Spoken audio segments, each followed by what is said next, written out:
I recently started listening to the Battlefield 3 OST. Whilst tracks like Solomon's Theme and the main title are certainly iconic pieces of music, it was tracks like Frostbite, Black Gold, and La Brousse which surprised me with the atmosphere that they build. I have fond memories of playing Battlefield 3 back in high school, so after installing Battlefield 3 with the intention of getting some footage for the Republic Commando video, one night I decided out of boredom to launch the campaign and see how much I remembered, and what I thought of it now as a little older. This is what I found.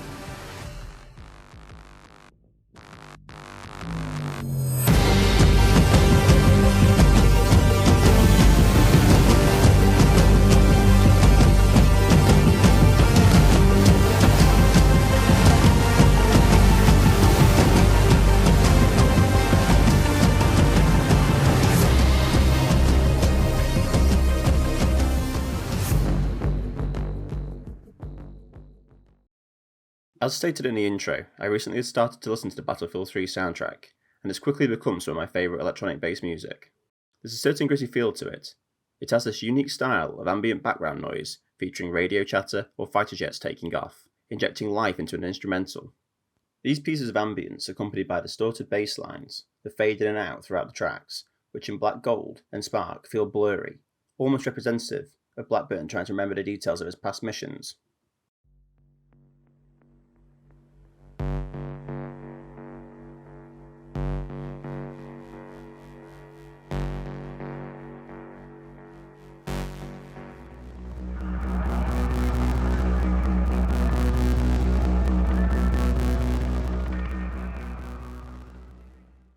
In Frostbite and The Brousse, the bassline increases its tempo to take on more of a deadline feel, creating momentum and a sense of urgency, as if you're aware of a great danger and need to act quickly.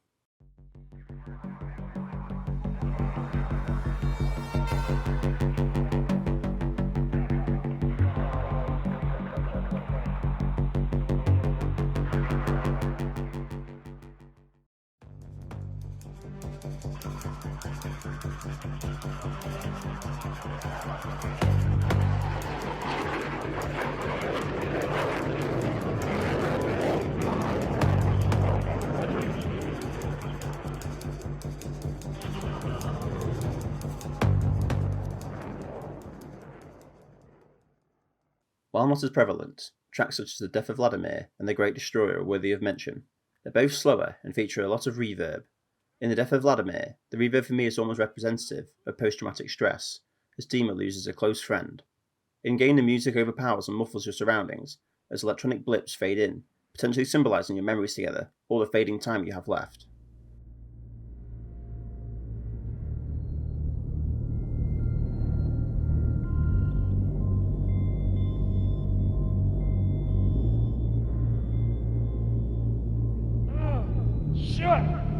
Давай, не запомни. Нет! Оставь меня! Мне конец, я...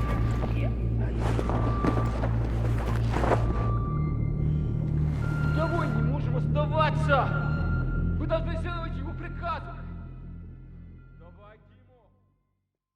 The Great Destroyer for me portrays dread and fear in its simple melody, as you and Solomon both frantically fight in a desperate last-ditch effort for the nuke, with an audience of onlookers, none the wiser.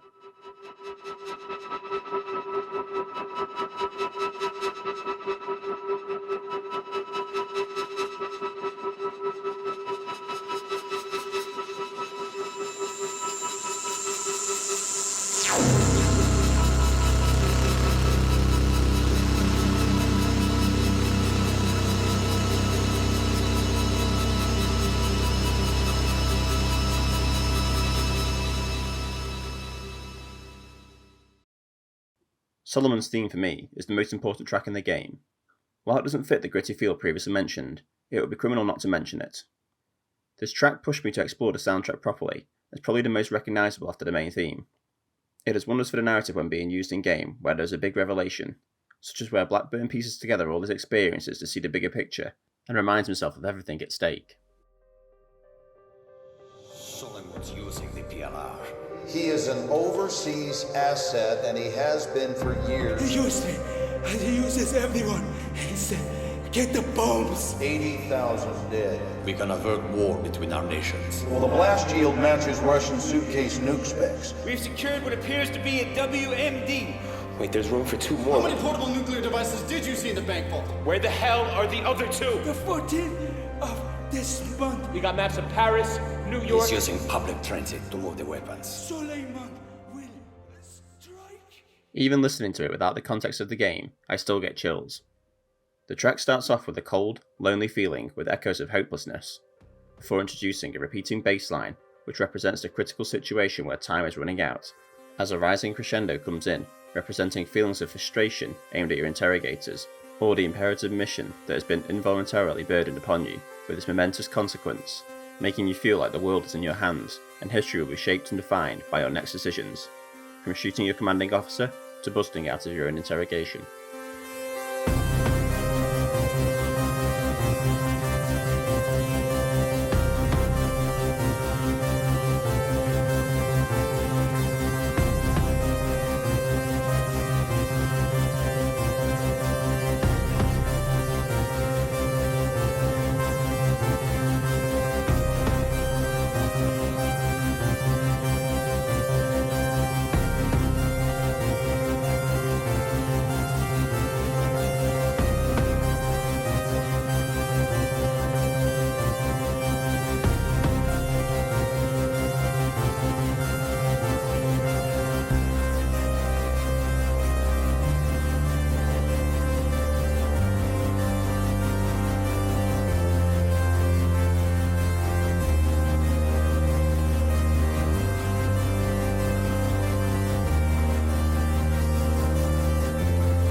For me, this track brings the whole story together by culminating all of Blackburn's experiences and struggles into one high-stakes adrenaline-fueled all-or-nothing fight for saving New York. Battlefield 3's story provides intrigue from the get-go, and is told through a retrospective narrative with an interrogation point of view. For me, the story represents a changeover of warfare, represents the clashing of the new and the old. The CIA interrogators thinking their past experiences and intelligence is fact, over the on-the-ground testimony from Blackburn. This leads to the CIA, with their perspective on the events, to conclude that the Russians are culpable for the French nuke. The CIA are blinded from their own experiences, definitions and perspectives of warfare, expecting a clear-cut, obvious aggressor, because of the actions of the Russians throughout the story. The CIA are also ignorant of Solomon's intentions and motivations because of his role as an informant on al-Bashir, clearly forgetting their history and how friends can sometimes turn to enemies.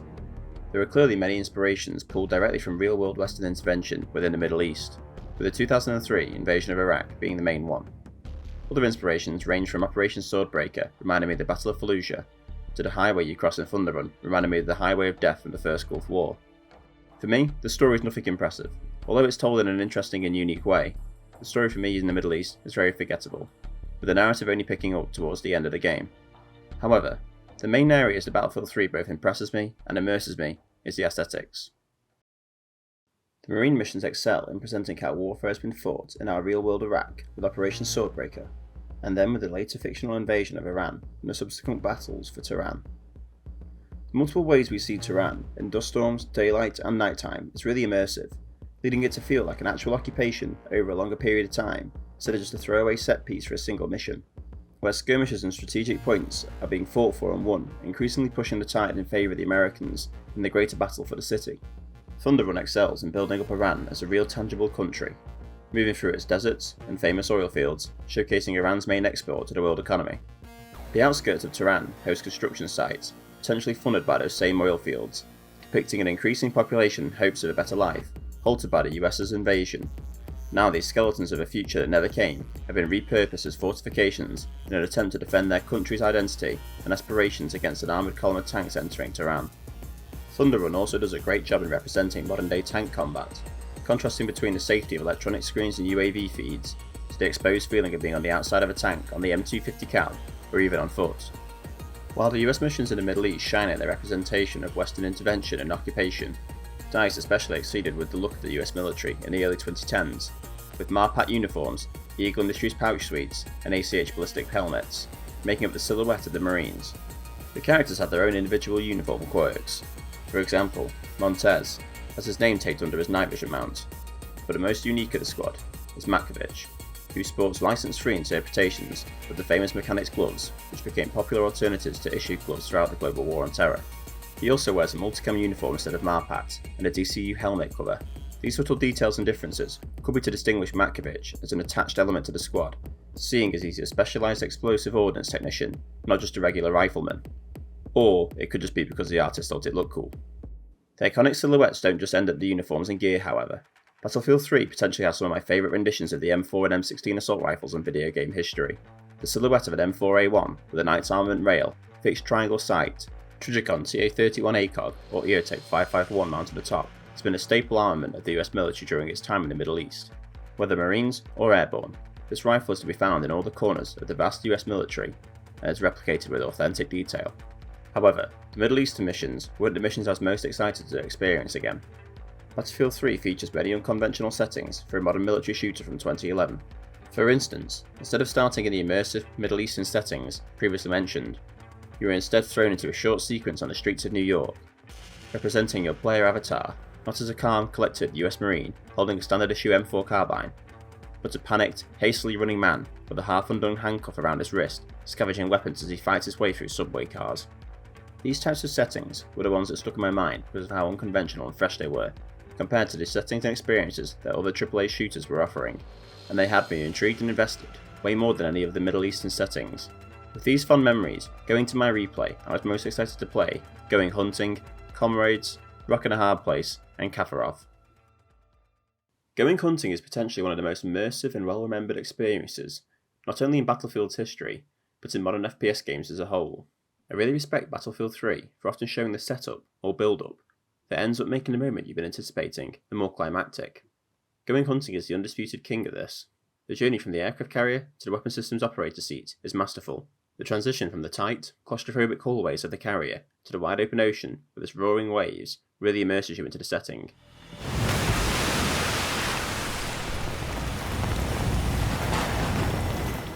Jolting you from the safety you felt inside of the ship as you watch other F-18s zip through the sky, creating anticipation for your own flight.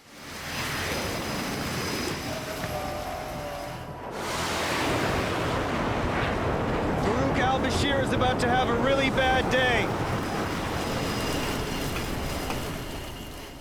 As you put on your helmet, all this noise is quashed, and your focus sharpens in, leaving only the sound of hollow footsteps on the aircraft's cold metal and rain landing on the hard surface of your helmet.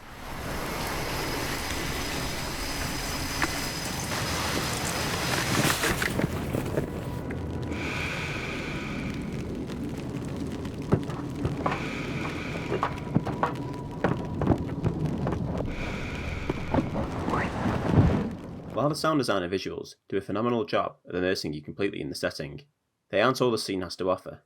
The carrier staff saluting you and performing their own tasks, preparing your aircraft for takeoff, gives you a sense of how large of an operation it is to get an F-18 in the air, and demonstrating the vastness of the US military when compared to the Iranians. This is one of the times where Battlefield 3 commits to cinematic realism as its main stylistic choice, giving you a small taste of the real world. While it's not as realistic as DCS or Armour, it's a stylized realism, which grounds you in the moment through feelings and visuals, instead of overburdening you with a million different keyboard commands for features that you'll never use. Within the mission, you play from the perspective of a weapon systems operator, which is an interesting choice, as most games would put you in the pilot seat. However, I'm glad Battlefield doesn't. Because of your secondary role, you get a more cinematic experience, as the AI is able to pull off better moves in dogfights than the majority of players would, especially from the first-person perspective. The first-person perspective is critical for maintaining immersion during this mission, because if all the pre-flight checks were in first person, and after you take off you're able to just switch to third person, it would kill all the immersion the intro builds up, reminding you you're playing a video game.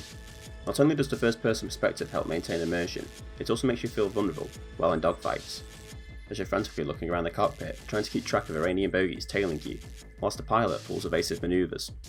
The position also gives you a lot of immersive gameplay from the weapon systems operator role, such as the Acclaim pod, lasing targets and coordinating JDAM and CAS strikes.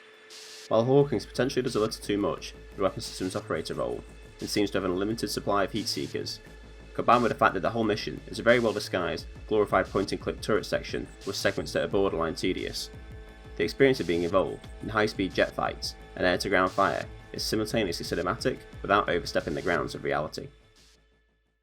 Rock and a Hard Place sticks in my mind because of the emotions and attitudes of the Marines. Their heightened emotional states and fright in their voices characterises their uncertainty for their own fates and their fears of being outmatched. Oh, God damn it! Russian Paris? Real Russians, what does that mean? Maybe they're working for Kaffarov. Look, either way, Steve, I'm concerned that we are slightly overmatched here.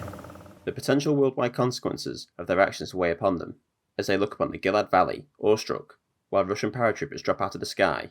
Everybody on that ridge feels vulnerable. Holy fucking shit! Oh, we can't go through them. No way, no how. Enemy units down there setting up.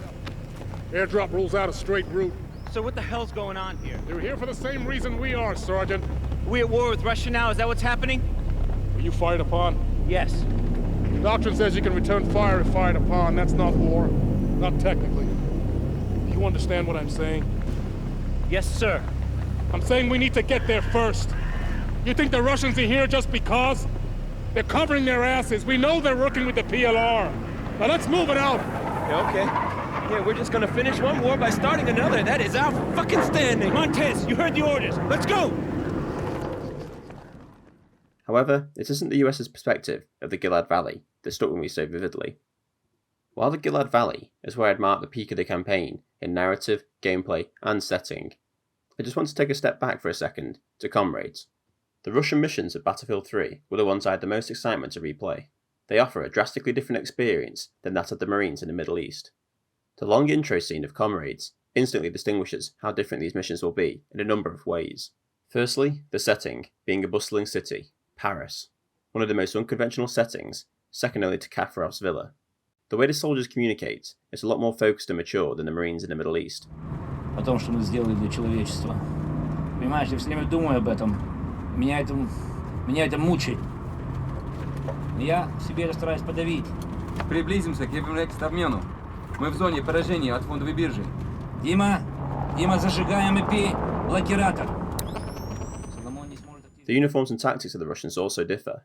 They don't wear bulky ballistic gear like the Marines and carry sleek, stealthy weapons, identifying them as special or elite in comparison. The subtle look down at your AS Val as you wait for the gate to open signifies it's game time, as all the operators drop the small talk and zone into the task at hand.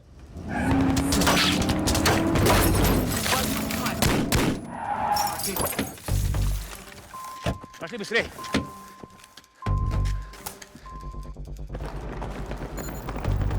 This anticipation of waiting for the gate to open, followed by the haste of the operators when disembarking their vehicle and charging towards the parking lot, fills me with adrenaline.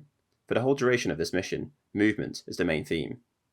As a small 3-man team, you're able to quickly push through the abandoned modern office blocks, adorned with contrasting colours to potentially signify what floor or department you're in. Information that has now become irrelevant, as now, these spaces only function as decoration for another skirmish. For me, Comrades represents the new age of skirmishes, on familiar civilian soil, surrounded by civilians ignorant to the danger around them, and the efforts of characters like Dima to protect them. Kaffarov echoes similar themes from Comrades. Right from the get-go, you are thrown into a beautiful landscape of rolling hills flanked by the coastline. The colours really stand out to me, from the grey rocks and the deep blues of the sea, to the orange dirt populated with luscious green trees. While still in Iran, this is clearly a very different Iran that we are used to. It's almost idyllic, with the early evening haze shining its way through the trees and falling leaves. This mission is the peak in Battlefield 3's aesthetic, with its rough and ready experienced crew operators, fueled and propelled by a need for justice and answers, aggressively pushing and smashing their way through a picturesque modern mansion complex, adorned with fancy artwork and beautiful turquoise reflective pools, outshining and outclassing the PMCs in close quarter battle, who are only defending Kaffarov for a paycheck. The weapons carried by the deadly Spetsnaz operators complete the aesthetic of being an elite group. The AEK 971 and the Sega 12K, with their Russian electronic optics and its deadly laser sight obliterating anything in their path, with blistering rapid fire, or weighty semi-automatic blasts.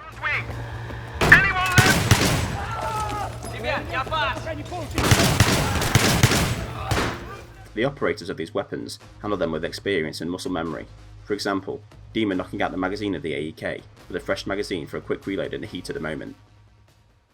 Whilst the aesthetic experience blows me away, it's also important to analyse how it works with the gameplay. After all, this is an FPS, and gameplay is king. There are moments during the campaign where I think the visuals get in the way of gameplay. For example, during Operation Guillotine, with the nighttime assault on Tehran. There are moments where the lens flares of the illumination mortar rounds can be blinding and distracting. And during Uprising, the fires and dust are obstructive. Combined with the nighttime setting, it makes it difficult to spot enemies and leads to some frustrating deaths. At the time, Battlefield 3 was criticised for its forced cutscenes. However, I think that some moments benefit from them. I enjoy the car journeys in Comrades and Kaffarov, as they allow for downtime, creating suspense and anticipation. However, moments like the RPG ambush in Tehran could have been way better implemented through gameplay, making them much more of a surprise, instead of the feeling of control being taken away from you, alerting you something is about to happen. Nonetheless, forced cutscenes aren't my main culprit for ruining immersion. With this being a game from the 2010s, there is an abundance of QuickTime events. These were some of the worst moments for me during the campaign. For a game that is so naturally cinematic in its visuals and environments, the QuickTime events really take you out of the moment, instead of enhancing the cinematic experience. Kaffarov, for example, is my favourite mission because of all the feelings of being a Tier 1 operator, with a deadline quickly approaching, are achieved through gameplay and visuals. The small QuickTime event in the car does nothing but take away from the immersion. I mean, it's not even synced properly with the rest of the team taking out their targets. 3, 2, 1, давай!